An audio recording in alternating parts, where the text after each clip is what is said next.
Welcome to air mission. आमे पूर्व class रे पढ़िथिले सहरर विकास हेबा फଳରେ वाणिज्य व्यवसाय रे उन्नति आसिला। जेपरिक आमे आलोचना करिथिले ख्रीष्टपूर्व 6ठ शताब्दी रे षोडश महाजनपद सृष्टि होइथिला। एही समय रे वाणिज्य व्यवसाय रो अग्रगति देखिबाकू मिलिला। किंतु मौर्य मानक समय रे वाणिज्य व्यवसाय चरम सीमा रे पहुँची गला। सेतबेले मौर्य माने रूपार मुद्रा बा रौप्य मुद्रा व्यवहार करुथिले एवं परवर्ती समय रे कुषाण माने स्वर्ण मुद्रा प्रचलन करिथिले। केतेक स्थान रे कौडीर व्यवहार हेउथिला बोली जानिबाकू मिलिथाए। वाणिज्य व्यवसाय रो उन्नति पई परवर्ती समय रे बणिक माने संघ मान गठन करिथिले।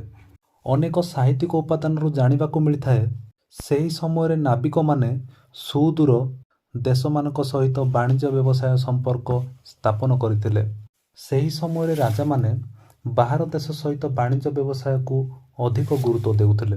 जेपरिक आमे देखिबाकू पाइबा चंद्रगुप्त मौर्य वाणिज्य व्यवसाय रो उन्नति पई एक स्वतंत्र विभाग खोलिथिले, जहा फल रे भारतीय माने चीन, जापान, सिंहल, सीरिया और मिस्र प्रभृति देश सहित वाणिज्य व्यवसाय संपर्क स्थापन कले। एहीपरि भावरे भारतर अर्थनीति क्षेत्र रे अग्रगति देखिबाकू मिलिला। भारत रे केतेक द्रव्य अछि जहार चाहिदा विदेश माटी रे बहुल परिमाण रे थिला। सेथिपई सेमाने बहु प्राचीन कालरू भारत सहित वाणिज्य व्यवसाय संपर्क स्थापन करिथिले। पूर्वरु स्थल पथरे वाणिज्य व्यवसाय हेउथिला, किंतु मौर्य मानकर परवर्ती समय रे जल पथरे मध्य वाणिज्य व्यवसाय हेबारे लागिला। जेउ जिनिस गुड़िक भारत रे प्रचुर परिमाण रे उत्पादन हेउथिला बा अति सहज रे मिलुथिला ताकू सेमाने रप्तानी करुथिले एवं जेउ जिनिस गुड़िकर आवश्यकता थिला ताकू सेमाने आमदानी करुथिले। बहु प्राचीन कालरू भारत एवं रोम मध्य रे भल वाणिज्यिक संपर्क स्थापन होइथिला। एशियार रेशम वस्त्रर चाहिदा रोम रो बजार रे बहुत परिमाण रे थिला। रेशम वस्त्र प्रचुर परिमाण रे उत्पादन हेउथिला चीन रे। एही रेशम वस्त्रर चाहिदा एते परिमाण रे थिला जे चीन रु भारत को आसुथिला एवं रेशम मार्ग देईकी सेगुड़िक रोम को पठा जाउथिला।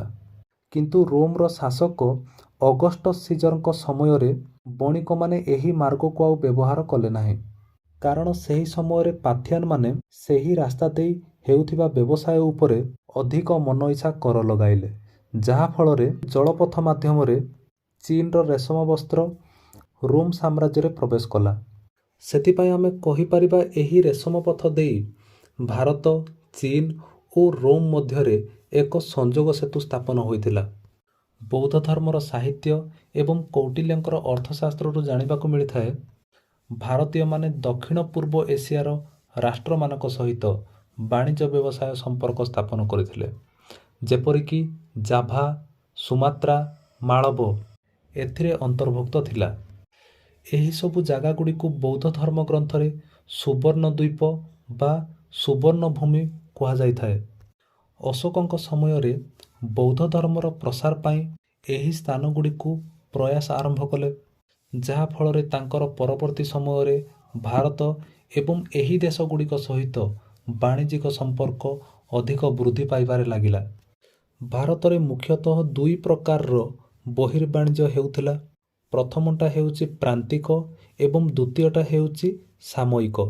जेउ जिनिस गुड़िक भारत रे तैयारी होई विदेश को रप्तानी होउथिला ताहाकू कहा जाउथिला प्रांतिक, किंतु जेउ जिनिस गुड़िक भारत विभिन्न स्थानरू संग्रह करी व्यवसाय करुथिला ताहाकू कहा जाउथिला सामयिक। एहीपरि भावरे आमे जानिबाकू पाइले बहिर्वाणिज्यर कथा। एबे आमे जानिबा भारत भितरे किपरि वाणिज्य व्यवसाय हेउथिला। सेही समय रे स्थल पथरे परिवहनर माध्यम थिला शगड़ गाड़ी एवं रथ गाड़ी। जलपथरे माध्यम थिला डंगा। सेही समय रे मुख्यतः वैश्य जातिर लोक माने वाणिज्य व्यवसाय करुथिले। सेमानकू बणिक कुहा जाउथिला। बणिक माने दुई प्रकार र थिले। केतेक बणिक गोटिए स्थान रे दुकान देई व्यवसाय वाणिज्य करुथिले एवं अन्य केतेक बणिक थिले जेउ माने कि विभिन्न स्थान को बुली बुली बिक्री करुथिले। मौर्य मानक समय रे सड़क पथरे विशेष उन्नति देखिबाकू मिलिला, जहा फल रे सड़क पथरे गमनागमन व्यवस्था अति सहजरे हेला। सेही समय रे वाणिज्य व्यवसायर माध्यम थिला द्रव्य, ଶସ୍ୟ ବା ମୁଦ୍ରା। ସପୋଜ ଗୋଟେ ଏକ୍ଜାମ୍ପଲ୍ ଦେଖିବା, ଯଦି ଜଣଙ୍କ ପାଖରେ ଧାନ ଅଧିକ ଥିଲା, ସେ ଧାନ ଦେଇକି ଅନ୍ୟ ଜଣଙ୍କ ପାଖରୁ ବିରି ମୁଗ ଅଦଳ ବଦଳ କରିପାରୁଥିଲା। ତା ସହିତ ମଧ୍ୟ ବିଭିନ୍ନ ପ୍ରକାରର ମୁଦ୍ରା, ଯେପରିକି ସୁନାର ମୁଦ୍ରା, ରୂପାର ମୁଦ୍ରା ମଧ୍ୟ ପ୍ରଚଳିତ ଥିଲା ବ୍ୟବସାୟ ବାଣିଜ୍ୟ କ୍ଷେତ୍ରରେ। ସେତେବେଳେ ଯେଉଁ ରାସ୍ତା ଗୁଡ଼ିକ ତିଆରି ହୋଇଥିଲା, ତାର ମଝିରେ ମଝିରେ ବିଶ୍ରାମ ଗୃହମାନ ତିଆରି ହୋଇଥିଲା, ଯାହାଫଳରେ ଯେତେବେଳେ ବଣିକମାନେ ଦୂର ସ୍ଥାନକୁ ଯାତ୍ରା କରୁଥିଲେ, ସେମାନେ ସେଠାରେ ବିଶ୍ରାମ ନେଇପାରୁଥିଲେ। ଯେତେବେଳେ ବଣିକମାନେ ଜଙ୍ଗଲ ମଧ୍ୟ ଦେଇ ଯାଉଥିଲେ, ସେମାନେ ସେତେବେଳେ ଦଳ ଦଳ ହୋଇଯାଉଥିଲେ। ନିଜର ସୁରକ୍ଷା ପାଇଁ ଧନୁତୀର, ବର୍ଚ୍ଛା ଏବଂ ବିଭିନ୍ନ ଅସ୍ତ୍ରଶସ୍ତ୍ର ନେଇକି ସେମାନେ ଜଙ୍ଗଲ ମଧ୍ୟ ଦେଇ ଯାଉଥିଲେ। ବାଣିଜ୍ୟ ବ୍ୟବସାୟର ଉନ୍ନତି ପାଇଁ ସେହି ସମୟରେ ରାଜାମାନେ ଲୋନ୍ ବା ଋଣ ବ୍ୟବସ୍ଥା ମଧ୍ୟ କରିଥିଲେ। ଏହି ଋଣକୁ ନେଇ ବଣିକମାନେ ତାଙ୍କ ବ୍ୟବସାୟରେ ଲଗାଉଥିଲେ ଏବଂ ସେ ଅଧିକ ଲାଭବାନ ହେଉଥିଲେ। ବଣିକମାନେ ଯେପରି ସାଧାରଣ ଲୋକମାନଙ୍କୁ ଠକି ପାରିବେନି, ସେଥିପାଇଁ ରାଜାମାନେ ସେହି ସମୟରେ କଡ଼ା ନିୟମ ମଧ୍ୟ ପ୍ରଣୟନ କରିଥିଲେ।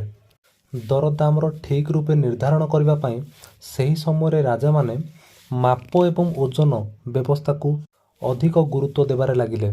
ଏହିପରି ଭାବରେ ଆମେ ଦେଖିବାକୁ ପାଇବା, ସେହି ସମୟରେ ବାଣିଜ୍ୟ ବ୍ୟବସାୟ ଅତି ସୁରୁଖୁରୁରେ ହେବା ସହିତ ଦେଶର ଅର୍ଥନୈତିକ ଅବସ୍ଥାରେ ଦ୍ରୁତ ଅଭିବୃଦ୍ଧି ଦେଖିବାକୁ ମିଳିଲା। ଏହି ଟପିକ୍ରୁ ଆମେ ଜାଣିବାକୁ ପାଇଲେ ଭାରତରେ କିପରି ବାଣିଜ୍ୟ ବ୍ୟବସାୟରେ ଅଗ୍ରଗତି ହୋଇଥିଲା। ଆମେ ନେକ୍ସଟ କ୍ଲାସ୍ରେ ପଢ଼ିବା ସାମାଜିକ ସ୍ତରୀକରଣ, ଶ୍ରେଣୀ, ବର୍ଣ୍ଣ, ଜାତି, ଲିଙ୍ଗ। ନେକ୍ସଟ କ୍ଲାସ୍ର ଲିଙ୍କ୍ ଡେସ୍କ୍ରିପ୍ସନରେ ଦିଆଯାଇଛି, ତାକୁ କ୍ଲିକ୍ କରି ନେକ୍ସଟ କ୍ଲାସ୍ ତୁମେ ଦେଖିପାରିବ। ଯଦି ଆମ ଚ୍ୟାନେଲକୁ ପ୍ରଥମ ଥର ପାଇଁ ଆସିଛନ୍ତି, ଦେନ୍ ଲାଇକ୍, ସେୟାର, ସବସ୍କ୍ରାଇବ୍ କରିବାକୁ ଭୁଲିବେନି। Thank you.